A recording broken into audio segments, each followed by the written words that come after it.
It is a beautiful morning as I start with a knife, and today we're going to make a cottage cheese pizza bowl, but not quite like you think. We're not just trying to make like warm cottage cheese with some pizza ingredients. What we're actually trying to do is make something that really feels like we're eating pizza, but without all the carbs. Get the protein and the deliciosity, which, you know, it's a new word I've made up. I've mentioned it a few times. This is funny, I just sharpened my knife and it still feels dull as all get out. Clearly do not know how to use my knife sharpener. Actually, I would say it feels more dull. Did I dullify my knife? That's pretty funny. Maybe I should read the manual on how to actually use that thing. So I'm chopping up a red pepper, if you couldn't tell.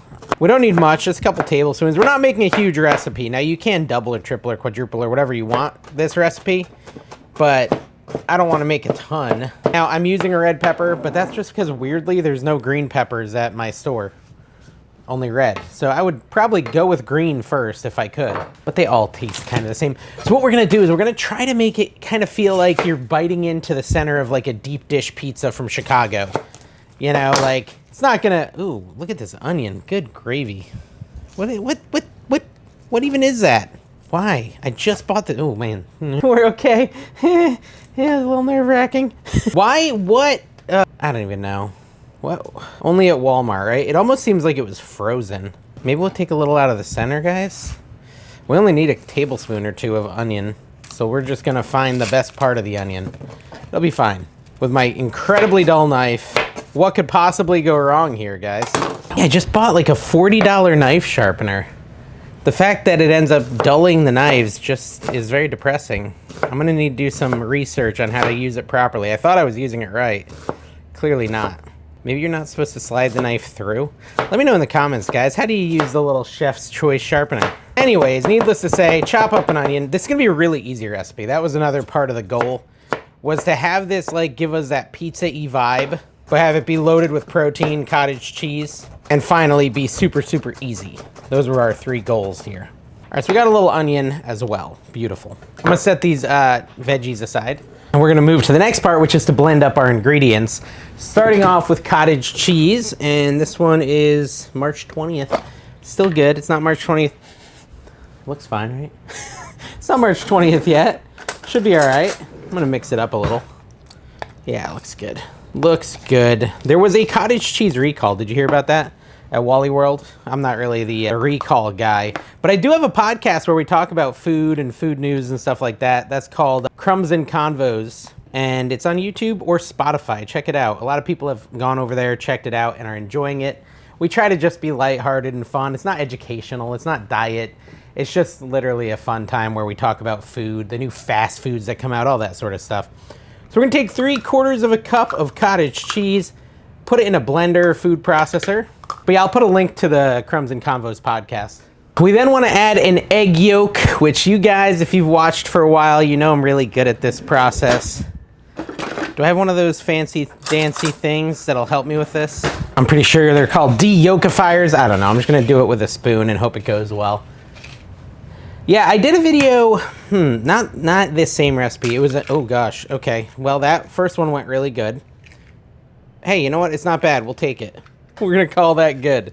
I got the yolk. We're fine. I put it in there. So an egg yolk is what you need. Do it better than I did it, okay? Then we want to grind up 2 tablespoons of parm. Now, obviously, you could use like the pre-ground stuff, but I don't have any of that. All I have is this block, which is kind of getting hard, but that's all right. 2 tablespoons of that, nicely ground up, finely ground up. That should be more than enough. We will measure it, because you know, we're pros like that. 1 tablespoon and 2. Then we're gonna add some spices. I've got garlic powder, and I'm gonna do a 1/2 teaspoon of that into the mix. Yeah, I can't remember what that other pizza in a ramekin recipe, this is not the right lid, was, but it was tasty. And there was ways to modify it for keto, but the goal of this is to be like truly high protein, low carb, and really easy. We're gonna add a 1/2 teaspoon of Italian seasoning. We're gonna add a dash of salt and a dash of pepper, like so. If you want, you can add MSG. I know most people don't want to add MSG, but it would elevate the flavor if you liked the MSG. Then we're just gonna put the lid on our little food processor, and we're gonna blend this up the best we can. Can I? Like that. that good? Yeah, that's good. You should be able to see that. Oh, really? Why? Try again. Ha-ha! We got it. I'm gonna take my spatula and clear any off the sides here. Just a little bit of it. And then give it one more blend real quick. Oh, it doesn't like to blend today. It's giving me difficulties. Let's see, how's it look? Looks pretty good. I'm gonna take 2 ramekins. These are cheap online, little ramekins. And I'm just going to kind of evenly disperse that among the 2 ramekins. Or 1 ramekin? Maybe I'm just gonna put it in 1 ramekin. It's not actually that much. Yeah, we'll do 1. So we're doing a serving of 1, which is fine. We're testing this anyways. We're gonna see if it's good. If it is good, you guys can make it yourself and make it in much larger quantities. But we'll just do 1 because that's what it's yielding. I'm fine with that. We're gonna bake this. I should probably clean off the edges. I don't run a fancy cooking show, folks, if you couldn't tell. But that's kind of, you know, I like to think part of the charm. It's terrible. Get clean. There we go. There's our base. Let's bake that for like 7-8 minutes at 400. Oh, I should put it on a baking sheet maybe. Do I care? Yeah, I will. I think it'll help cook more evenly if I put it on a baking sheet. You know, we should have added that to that too. Thinking about it in hindsight, what is on my counter here? You can't see it, but it looks like chocolate maybe? I don't know. Anyways, I should have added garlic. Maybe I can add garlic in the next step. All right, we should have put minced garlic. I thought of that a little too late. In with the base. If you want to do that, that could elevate it. But alternatively, we add a little garlic to the sauce. This is what I mean by garlic, like the pre-minced stuff in the liquid. It's not as intense. It'll work better at this stage. I have an extra ramekin, you know? So I'm gonna add a little bit of my Rouse, like low sugar mozzarella, marinara sauce, and like, I don't know, half a spoonful, so like a teaspoon and a half of garlic, just to get that elevated garlic vibe in there and just mix it up. And that's what we'll use in a minute. And when I said this is an easy keto recipe, I'm not kidding. This is very easy. Like, this is easy to the point where, oh, I was gonna order Domino's because I'm feeling lazy. You don't need to, just do this. I mean, honestly, when it comes to the, you know, the food processor and the blending up the cottage cheese, you don't even need to do that. You could leave the cottage cheese kind of curdy and just mix it with a spoon and it would be fine as well. You don't need to blend it. I blend it because I don't like the chunks in the cottage cheese. It's a texture thing for me. It always gives me the, you know, I don't know, just, it's a texture thing. But I like to blend it. You don't need to blend it. And it would be even easier. You just throw all that into a bowl. You could throw it straight into the ramekin, mix it up, and then throw it in the oven. All right, so it's been 8 minutes. We're gonna pull this out and take a look at it. We want it to no longer look wet. It does kind of look wet, but it feels pretty solid. Maybe I'll do 1 more minute. All right, I'm gonna put my, look at this. Only mine looks like that. Let me know if yours looks like that. That's to put the hot stuff on. I may have set it on fire a little bit by accident. I'm good at this. Let's see, it jiggles around the edges a little. All right, we're gonna call it ready for the next step, although it's still a little bit jiggly. The jiggle there. I don't know, I think we're okay though. We're gonna add, we're experimenting, guys. Like always on this channel, we're doing some experimentation. We're gonna add a little bit of pasta sauce to the top. Not too much, because there's some carbs hiding in this. But you know, however much you want. And if you use a 1/4 cup, I'll give you the macros based on a 1/4 cup, although I don't think you'll use a whole 1/4 cup. We'll add a little bit of our peppers. Now, peppers and onions do have some carbs, so you can always omit these if you were trying to go super low carb. You could just do like sausage instead. This is where you get to customize. You get to have some fun with it. There's some onions. This is where you create your own, you know? We're gonna add a little bit of mozzarella, which I just heard a thing that was a little bit disturbing. I heard there's potato starch in shredded cheeses. I think you guys have told me this. And the potato starch actually can increase your glycose or whatever to the point like where sugar would. And you're supposed to check and see if it says potato starch. It does say potato starch. Might be better off using your own mozzarella and shredding it. That's like an agent in here that keeps it from sticking together. And then I'm gonna add a couple pepperonis. Now again, you can totally customize this. You could do sausage, you could do pepperoni, you could do hamburger, you could do whatever's in the fridge. Maybe you have some chicken you wanna put on there. That's fine too.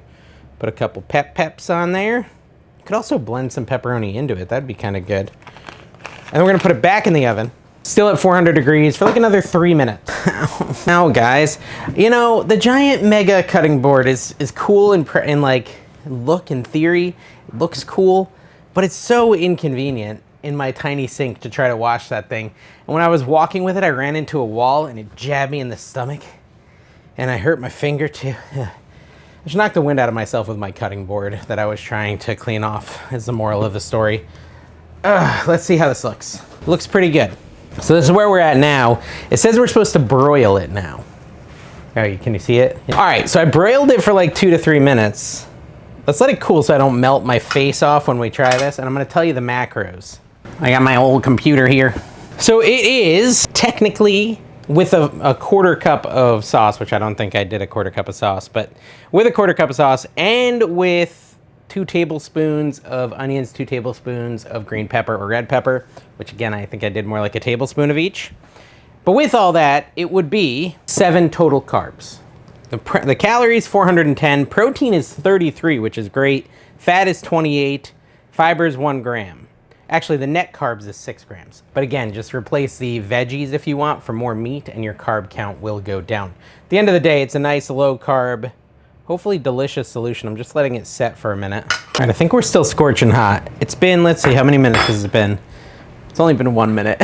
I'm so impatient. I'm like, oh, it's gotta be 5 minutes by now. It's definitely rested for 5 minutes. It's been 1 minute, guys, 60 seconds. I really wanna eat it, I'm impatient. Did it cool down yet?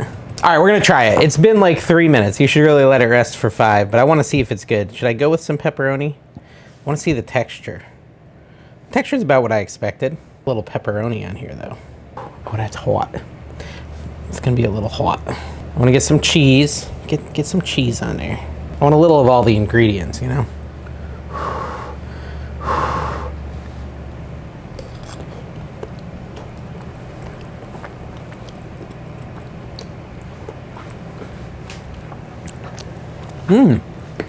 That's tasty. That's actually very tasty. Ooh, you know what it reminds me of? It reminds me of like a, what's it called? Like a stuffed shell. Oh, it's delicious. It's actually very delicious. I like it a lot. It might be good to chop up the pepperoni so you can get some in each bite. That's my first thing. And I do think ground sausage or ground beef as a topping would elevate it a lot, like more depth. But you know, this was just like the base recipe. You could just do this as a cheese one, but you could really kind of play around with it and have a lot of fun. But this is actually delicious. Super good. Let me know in the comments what you thought if you did. And we'll see you next time. Oh, subscribe, hit the hype button, go to my website, grab you some nice handmade soap, some incredible bag clips for your flour, your chips, and other stuff that I make here myself at my house. All right, bye-bye.